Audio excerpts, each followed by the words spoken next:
Magandang gabi sa ating lahat. Narito ang update ukol sa minomonitor natin na si Severe Tropical Storm Opong.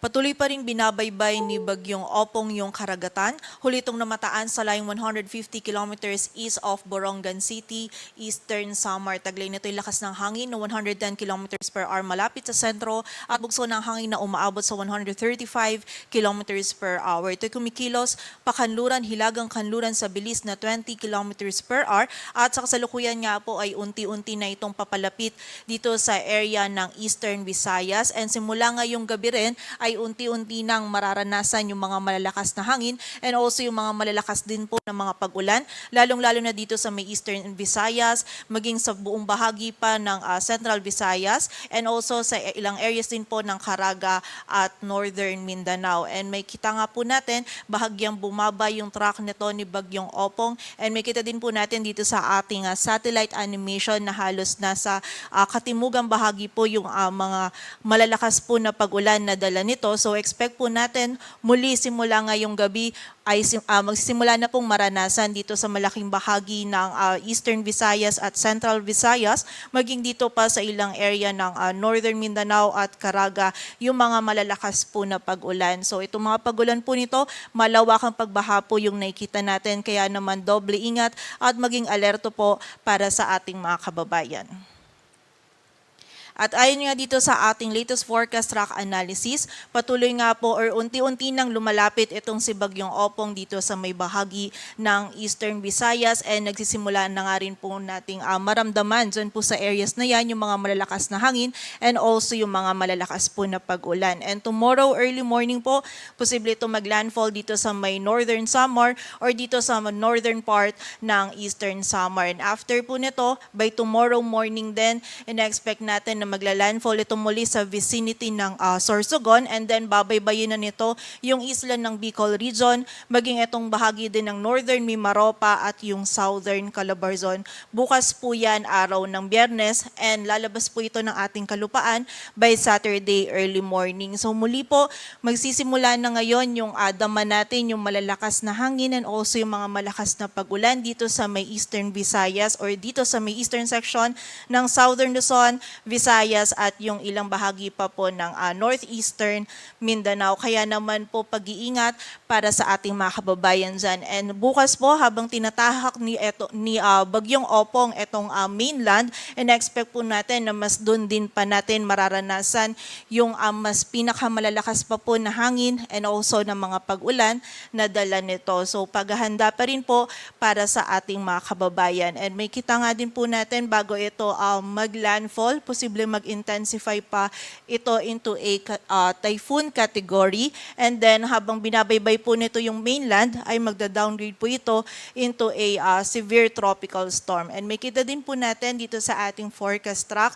itong area natin under a yellow shaded circle kung saan malaki po yung malawak yung sakop po nito ni Bagyong Opong. So expect po natin sa pagdaan po niya dito sa mainland, mostly dito sa mainland ng Southern Luzon, Visayas area, ay hagip pa rin po ng mga malalakas na hangin and also yung malalakas po na pag-ulan, itong buong area ng Visayas, itong Mimaropa, Bicol Region, Calabarzon, maging dito po sa Metro Manila, maging yung area din ng Central Luzon at ilang bahagi pa po ng Northern Luzon, maging dito din sa Northeastern Mindanao. Kaya naman pumuli, paghahanda po para sa ating mga kababayan, maging alerto po tayo and doble ingat po dahil nga po sa epekto na dala nito ni Bagyong Opong.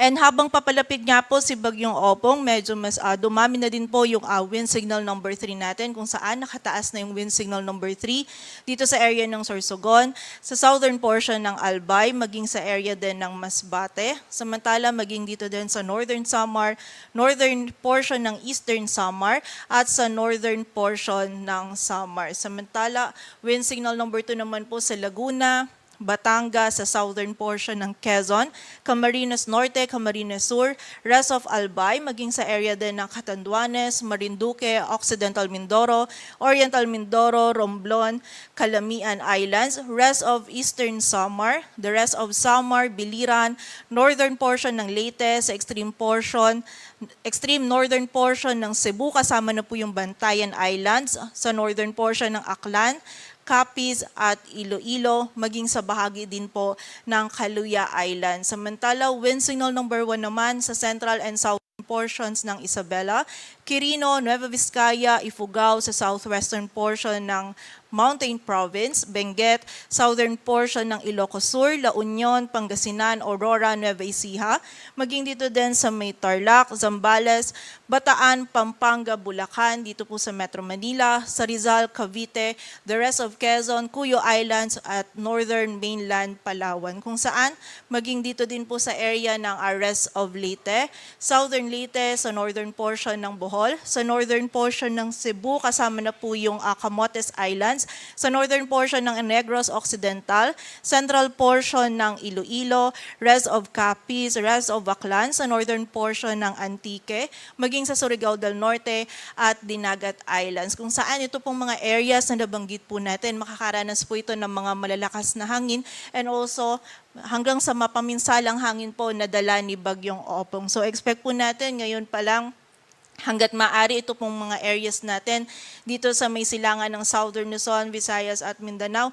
Hanggat maaari po stay indoors na po tayo dahil magsisimula na nga pong maramdaman itong mga malalakas na hangin na dala ni Bagyong Opong. And during the passage po ni Bagyong Opong, yung highest possible wind signal na maaari po nating itaas ay wind signal number 4. But generally, hanggang sa mapaminsalang hangin po yung dala ni Bagyong Opong. And yung ganito po kalakas ng hangin, posible itong magdulot ng mga damages sa mga structures and also sa mga pananim din po natin. Posible po ito makapagpatumba ng mga poste, maging ng mga kable. So medyo expect din po natin na during the passage ni Bagyong Opong, posible po tayong mawalan ng power supply or kuryente and magkaroon ng interruption sa communication. Kaya naman pumuli, paghahanda po para sa ating mga kababayan.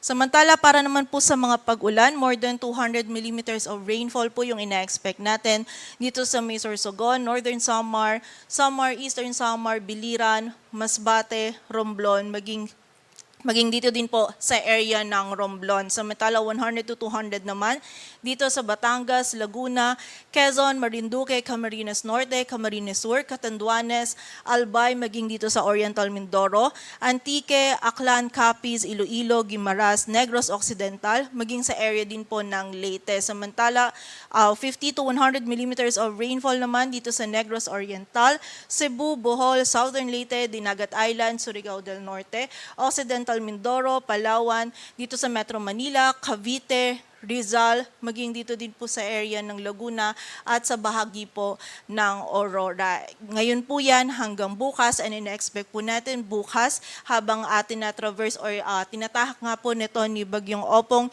yung ating yung mainland ng Southern Luzon, Visayas area. Expect po natin meron pa rin more than 200 millimeters of rainfall sa Mindoro provinces, Batangas, Marinduque, samantala 100 to 200 naman dito sa Bataan, Cavite, Laguna, Quezon, Rizal, maging dito din sa Romblon, Aklan, Antique at 50 to 100 millimeters of rainfall naman sa Zambales, Pampanga, Bulacan, maging dito din sa Metro Manila, sa Rizal, sa Aurora, Isabela, Camarines Norte, Camarines Sur, Masbate, Capiz, Iloilo at sa ilang areas din po ng Palawan. So muli po, posible yung malawakang pagbaha at pagguho ng lupa dulot po nitong mga malalakas na pag-ulan na dala ni Bagyong Opong. And mamaya din po nga 11 p.m. ay i-update din po natin itong ating weather advisory ukol po sa mga malalakas po na pag-ulan na dala nito. And also, expect nga din po natin, nang simula po ngayong gabi hanggang bukas po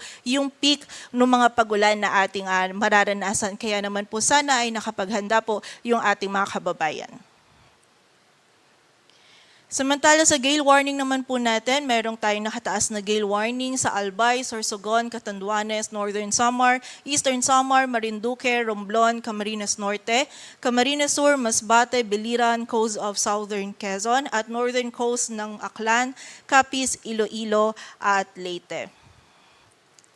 Samantala, meron din po tayong pinalabas na storm surge warning kung saan more than 3 meters po yung ating posibleng storm surge dito sa may Catanduanes, eastern coast ng Albay, Camarines Sur, Sorsogon at dito din sa Northern Samar. Samantala, 2.1 to 3 meters naman sa rest of Albay, Batangas, Biliran, Camarines Norte, Camarines Sur, Catanduanes, Cebu, Eastern Samar, Leyte, Marinduque, Masbate, Northern Samar, Occidental Mindoro, Oriental Mindoro, sa Quezon, Romblon, Samar at sa bahagi din po ng Sorsogon, and 1 to 2 meters naman sa Aklan, Antique, Bataan, Batangas, dito sa area ng Bulacan, Capiz, maging dito din sa bahagi ng Cavite, dito sa ilang areas sa Cebu, sa Dinagat Islands, dito din po sa may bahagi ng Leyte, meron din po dito sa Metro Manila, sa ilang bahagi ng Palawan, Pampanga, Quezon, Surigao del Norte at Zambales, kung saan kapag meron po tayong high risk ng storm surge, suspended po yung kahit anong marine activities natin gaya ng paglangoy, pangingisda at paglalakbay dagat, and ina-advise din po natin yung ating mga kababayan na nakatira malapit sa coastal areas na lumikas po tayo sa mas mataas na lugar.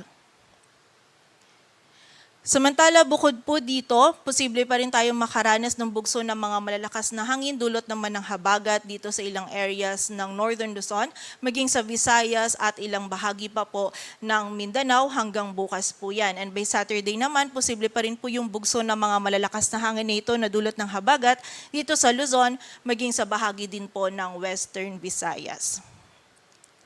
So muli po, kahit yung center track nito ni Bagyong Opong ay dadaan po most likely dito sa may Southern Luzon, Visayas area. Lahat po ng nabanggit natin na areas kanina, yung buong bahagi po ng Visayas, yung Northeastern Mindanao, maging yung area din po ng Bicol Region, Mimaropa, Calabarzon, dito sa Metro Manila, Central Luzon, maging yung ilang areas pa po ng Northern Luzon. Patuloy pong pinaghahanda natin yung mga kababayan natin dyan dahil nga po hagip po ito ng mga malalakas na hangin and also ng mga malakas po na pag-ulan na dala ni Bagyong Opong. And narito naman po yung ilan sa mga paalala ukol nga po sa paghahanda po natin. Though ngayon po medyo lumiliit na yung ating lead time para makapaghanda, narito po yung mga ilang paalala po natin. Una, patuloy po tayong makinig ng balita at mag-monitor sa updates na ipapalabas po ng Pag-asa. Magkaroon po tayo ng community planning or alamin po natin yung plano ng ating komunidad o LGU ukol po sa mga paglikas, and also magkaroon din po tayo ng family plan kung saan magkakaroon po tayo ng pagpaplano within the family. Magkaroon po tayo ng emergency contact person kung sakaling kailanganin po natin ng tulong during po ng passage ni Bagyong Opong. Samantala, maghanda din po tayo ng emergency kit or yung tinatawag po natin na go bag kung saan nandun po yung ating mga gamot, mga flashlight, mga emergency lamp o yung kahit ano pa pong pangunahin na pangangailangan ng ating pamilya. And panghuli po ay lumikas po tayo sa itinakdang evacuation center. So makipag-ugnayan po tayo sa ating mga LGU at habang naman po dumadaan na sa atin yung bagyo kung saan nararanasan po natin yung mga malalakas na hangin na, ay safer po na manatili lamang po tayo sa loob ng ating mga tahanan. Patuloy po tayo magantabay sa updates na ipapalabas po ng Pag-asa. Ang susunod po na update natin ay mamayang 11 p.m. At yan po muna ang latest dito sa Weather Forecasting Center ng Pag-asa. Grace Castañeda, magandang gabi po.